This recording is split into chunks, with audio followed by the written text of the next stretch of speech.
Guinness book of world record केलेले सांगोल्याचे शेकापचे आमदार स्वर्गीय गणपतराव देशमुख उर्फ आबासाहेब हे 11 वेळा निवडून आले होते।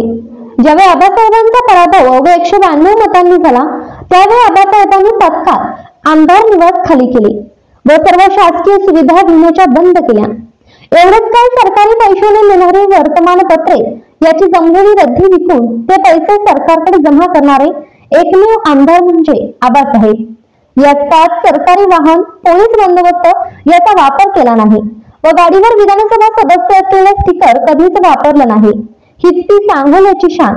आजच्या काळात नेते पराभव होऊन सुद्धा सरकारी खर्चाने पोलीस बंदोबस्त व पोलीस गाडी व इतर लवाजमा वापरतात व महाराष्ट्रातील जनता अशा गोष्टीवर बारकाईने निरीक्षण करताना दिसतात। अशा गोष्टी डोळ्यासमोर पाहावयास मिळाल्यावर लोकांना स्वर्गीय बाबासाहेबांच्या कारकिर्दीची आठवण झाल्याशिवाय राहत नाही। आबासाहेबांसारखेच महाराष्ट्राला स्वच्छ चारित्र्याचे राजकीय मंडळी लाभले तर महाराष्ट्राचा सुजलाम सुफलाम राहिल्याशिवाय राहणार नाही हेच निश्चित। याच आबासाहेबांचा आदर्श इतर राजकीय नेत्यांनी घ्यावा।